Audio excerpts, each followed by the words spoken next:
Hey there, what is going on? It is Rob from Crypto Bobby, and today I want to talk to you about why you should not use Coinbase when it comes to buying Bitcoin, Ethereum, or Litecoin, and why you should actually use GDAX.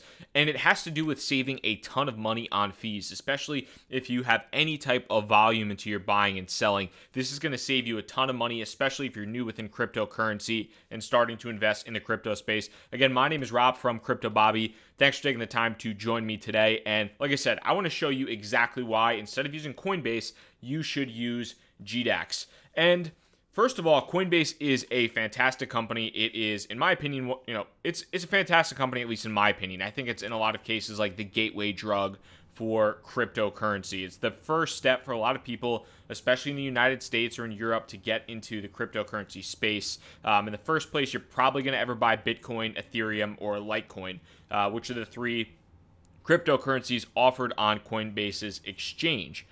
But the one negative thing about Coinbase is that it's really designed to be extremely simple, to be extremely intuitive, and they charge a fee for that convenience. Coinbase is extremely convenient, but with convenience comes a fee associated with that. So that's something you really want to be aware of. And what do I mean by that, and how can we dive into it? So if I'm in Coinbase right now, if I'm in my actual Coinbase right now, if I want to buy, let's say I want to buy $1,000 worth of Ethereum today, and I want to go and I want to buy that $1,000. If I want to buy $1,000 of Ethereum right now, that would charge me with a bank transfer. That would be $14, close to $15 in fees alone. So the 1.5% fee. If I wanted to pay with a credit card, that $1,000 would actually charge me a $40 fee, just a fee, to purchase this cryptocurrency. And we can get a better understanding of these Coinbase fees right here. So if we're down looking at the US, there is essentially a 1.5% fee, or close to a 1.5% fee, for any purchases with a US bank account. Or alternatively, there is a 4% fee if you're buying with a credit card or a debit card. So if you're buying any amount of cryptocurrency with Coinbase, you can really get hammered with fees. I mean, if you're buying $5,000, $10,000 worth of crypto, you're going to pay out the nose in fees, especially if you're looking at potentially a credit card or a debit card. That's a huge number in terms of the fees. And you also pay a fee for both buying and selling cryptocurrency with Coinbase. So, whether you're buying, or if you have Bitcoin, or if you have Ethereum and you're looking to sell, maybe, cash out, move somewhere else, or you just think the market's going down and you want to sell, you're going to get charged a fee there as well. So that's important to know. That's important to understand. Now, what is this GDAX I'm talking about, and why is this important? Why does this come into play? So GDAX, right here, we can actually see GDAX. If you go to GDAX.com, it's actually owned by Coinbase. So if you look in the browser up here, I can see right here, Coinbase Inc.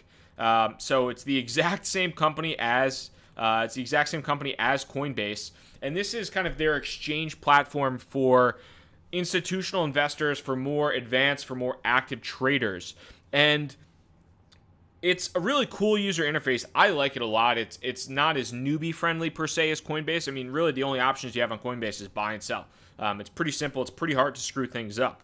But with GDAX, being that it's meant for institutional traders and people who move tons of volume, we can see here, I mean, there's a lot of really interesting features as far as market depth charts and things of that nature. But when we look at the fees associated with buying on GDAX, the fees are extremely small in comparison to that of Coinbase. So if I look over here on GDAX's website, they have what's called a 0.3% taker fee, and then there's a 0% maker fee.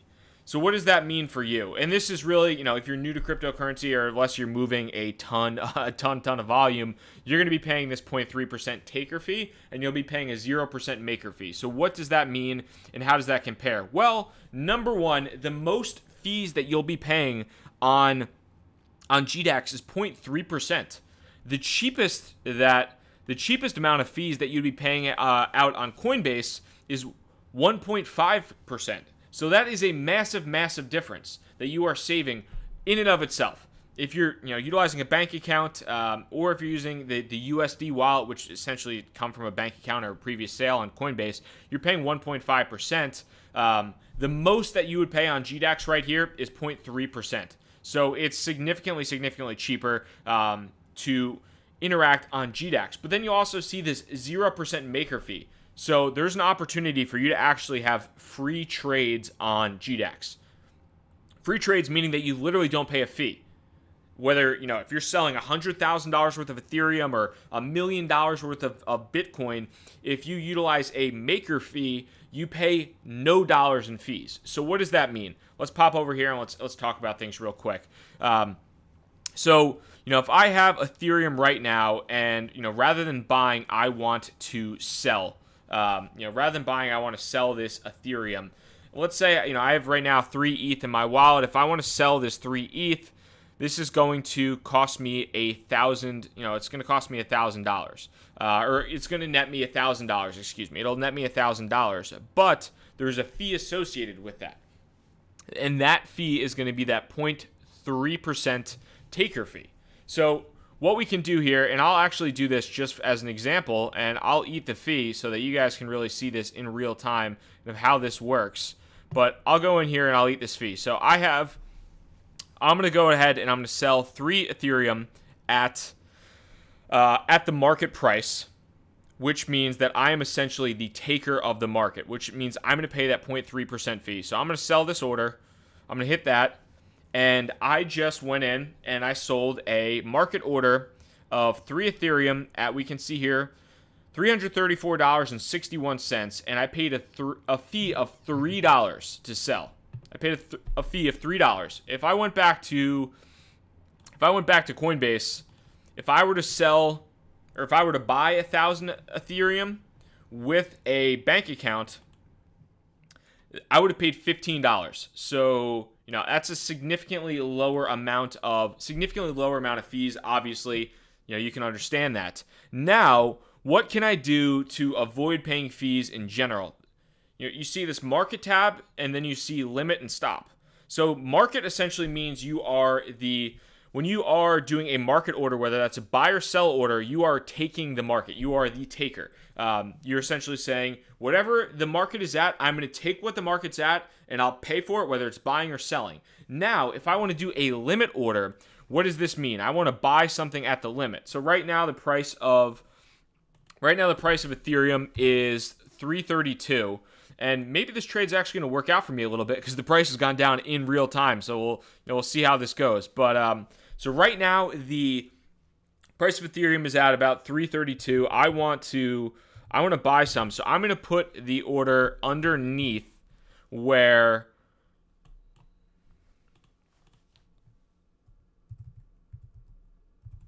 So I'm going to place a buy order underneath where the market is. We can see right here that now I have an order that's open.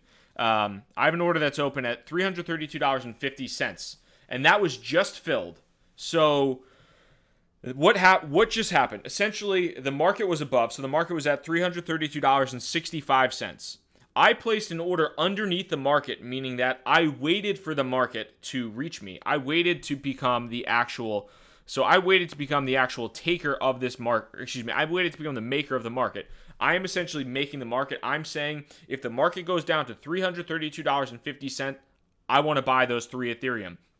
If, on the other hand, if the market stayed above, then I wouldn't have actually purchased those Ethereum at all. So that is the overall difference between taking the market and making the market, and how you can avoid paying heavy fees with Coinbase by using GDAX. So you might be thinking to yourself, okay, let's take a look real quick at these fees right now. So we're looking right now, and I sold, here's my first trade. I sold those 3 Ethereum, and I paid a $3 fee. I just bought those 3 Ethereum back, actually at a cheaper price, so thank you for making this YouTube video. I appreciate it. I just made a tiny bit. But so I just bought 3 Ethereum back by making the market, so I paid no fee. I did a limit order, and I paid 0 fees. So as context for you, if you are doing a market order on GDAX, you will pay a 0.3% fee. If you do a limit order on GDAX, you will pay $0 in fees, which is important to understand. Now, you're probably thinking to yourself, okay, this is great. I don't have to pay any fees, and I'm going to, I don't really have to pay any fees, or I could pay a minimal fee, to buy to buy or sell $1,000 worth of Ethereum. You pay $3. That's a fantastic deal, as opposed to $15 with Coinbase. So, how do you actually go through the process of getting your money into GDAX instead of Coinbase? Like I said, Coinbase and GDAX are the same company. Coinbase owns GDAX. They own GDAX. So you have the exact same user information and password and two-factor authentication with GDAX that you do with Coinbase. So you don't have to make a new username or a new account or anything like that. But what you'll do is you'll go in and you'll just click this deposit button, and you can do it through a number of different ways. You can deposit from your Coinbase account if you have money in your USD wallet in Coinbase, or if you have an Ethereum wallet, or if you have a Bitcoin wallet. You could do that within Coinbase. You could send Ethereum or Bitcoin directly to here. If you're trading and you're tired of paying fees, you can send Ethereum, Bitcoin, Litecoin directly to your ETH address within this. And then lastly, you can deposit United States dollars or whatever your local currency, euro, whatever it might be. You can deposit that directly within this.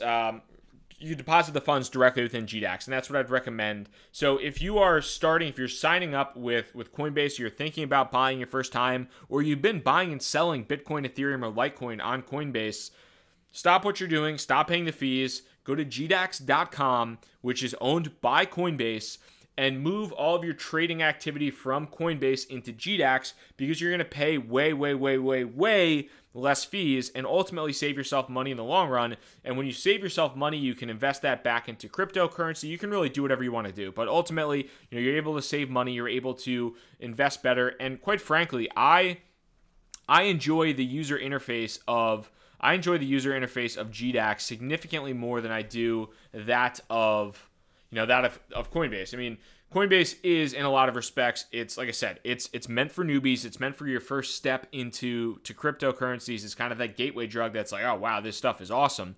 But then once you get into that, you're like, all right, where's the functionality? What else can I do? And GDAX is that place for you to do it. So I would highly recommend, instead of using Coinbase, use GDAX. If you are new to cryptocurrency, you'd want to sign up with Coinbase first and then start utilizing GDAX. So I have a link if you'd like. I have a link if you're brand new to crypto. I have a link in the description where you can sign up to Coinbase. It'll be on the video here as well if you'd like to deposit your money in there for the first time.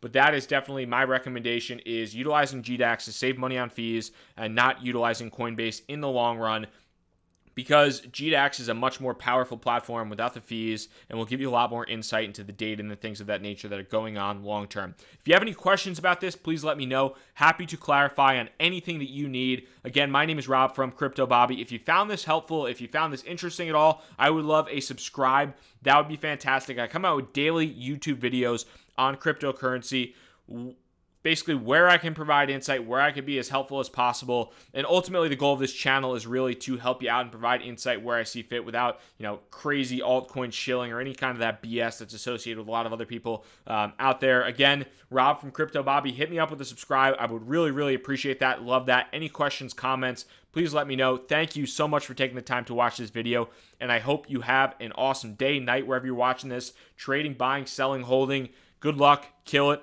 Peace.